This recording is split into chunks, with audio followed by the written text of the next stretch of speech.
Hey guys, how's it going? We finished up the midterm exam. I can tell you this, the good thing is the first half of this course is slamming. I told you all that, man. We had a ton of stuff. Atomic theory, into the calculator, moving into resistors and color code, then moving on into Ohm's law.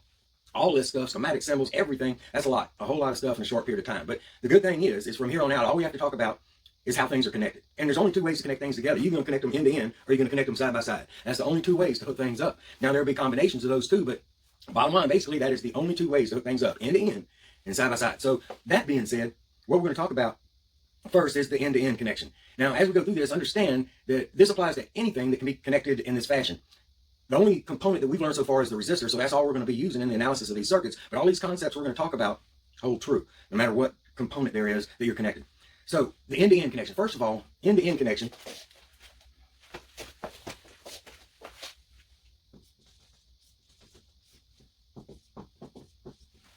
End-to-end connection, when we connect two things together like this, we seem to have components that are following one right after the other in this one path for current flow. Now that's going to be the key thing to understand about series. There is only going to be one path for current flow, and I'll let that slip too. But when things happen one right after the other, it's series of events, a baseball series. Well, this type of connection is called a series connection. So these are series circuits.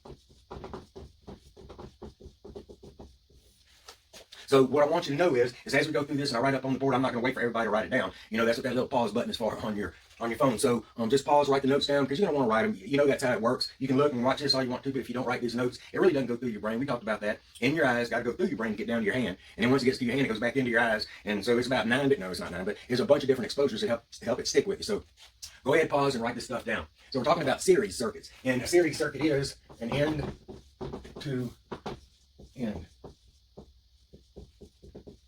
End-to-end connection. I know that glares up there, but end-to-end connection. So that's one right after the other. So the important thing to remember is that it does only create one path for current flow. So we want to make sure we get that.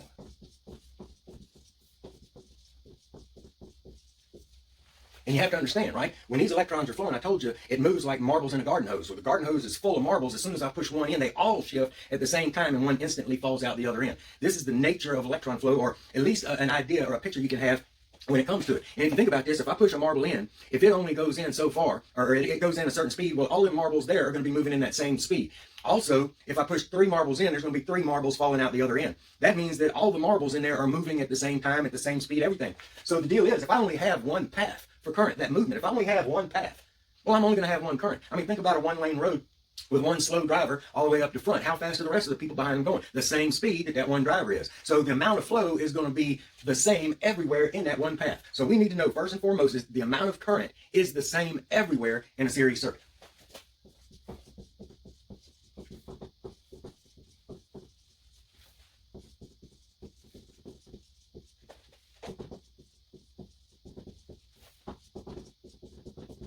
Look, over here on the agenda, I told y'all we're going to do introduction to series circuits. Now, we got this thing called Kirchhoff's series voltage and current laws. Well, yeah, that's Kirchhoff series and voltage current laws, but the deal is, it's as simple as saying the amount of current flow in a series circuit is the same everywhere. Well, that's what Kirchhoff's current law says. So Kirchhoff series current law is just another way of saying the current is the same everywhere in a series circuit, okay?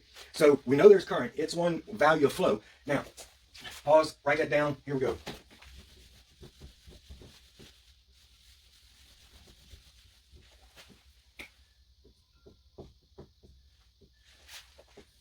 All right, so that takes care of current. Now, what about voltage? Remember the big 3, and that's what we've got to focus on these different types of connections. And what happens to the big 3? Well, we know one is that current is going to be the same everywhere. You know what? As a matter of fact, if I say IR1, that's the current through resistor 1. If I say that's 2 amps, well, if it's a series connection with R2, if it's a series connection with R, you know what I know? Right off the bat, I know the current's the same. I'm going to write the same number down in an analysis. See, that's what you need to remember. Yeah, the flow is the same, but also when we're analyzing these circuits, current is the same.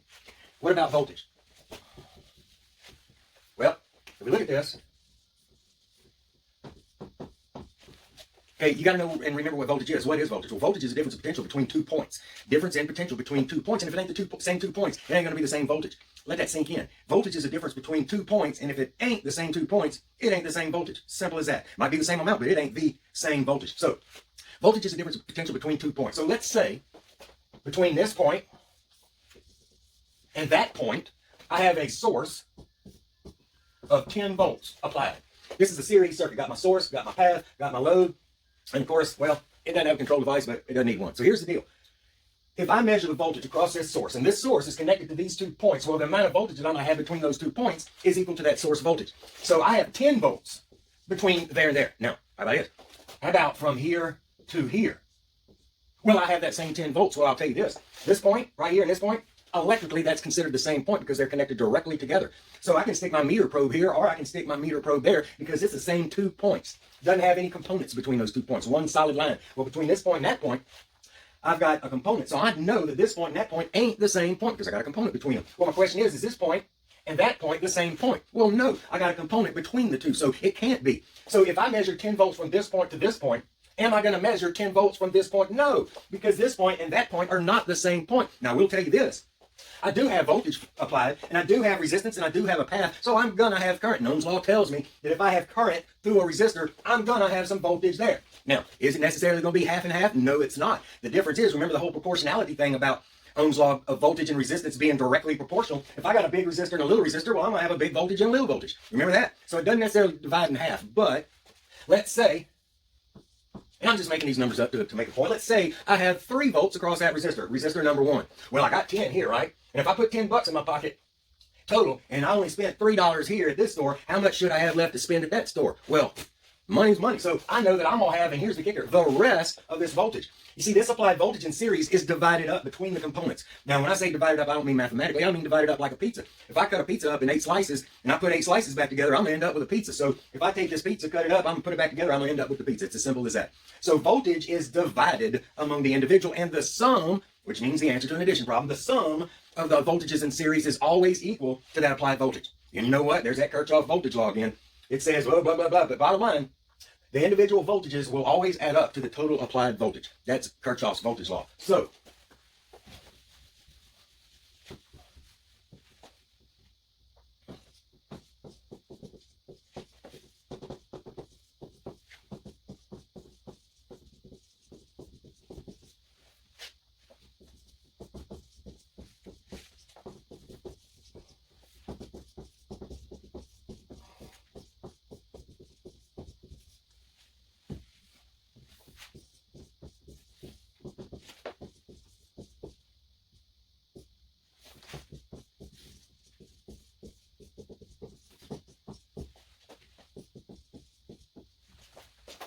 the Kirchhoff's laws are voltage divides proportionally, and the sum of the individual voltage drops is equal to the applied voltage. Okay, so take and pause this and copy it.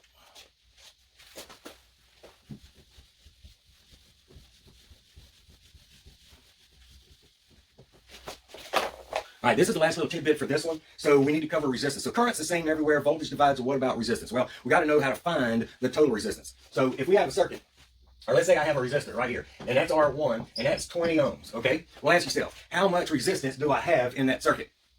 20 ohms, that's good. Y'all are good. All right, so now, let's say I put another resistor in the same path as that 20 ohm resistor. So I had 20 ohms, and I put 10 more, so how much resistance total do I have in that circuit? It's good, 30 ohms. Ooh, y'all good, y'all good. And so, wait, let's try this one more time. If I had another resistor, and it was 5 ohms, what would my total resistance be?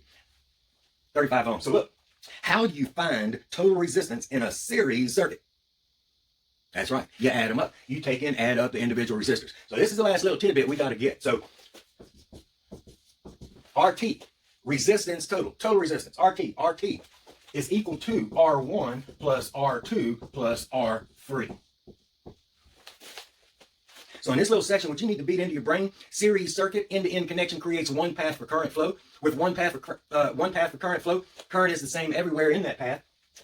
And voltage divides in a series circuit, a little bit across each one of them. They all add back up to the total. In order to find total resistance in a series circuit, you take and add the individual resistors together. Now, if it's a kilo ohm resistor, do I have to enter the exponent 3?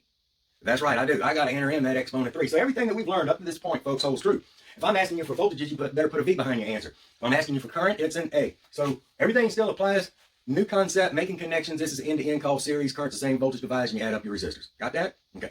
See you in a minute.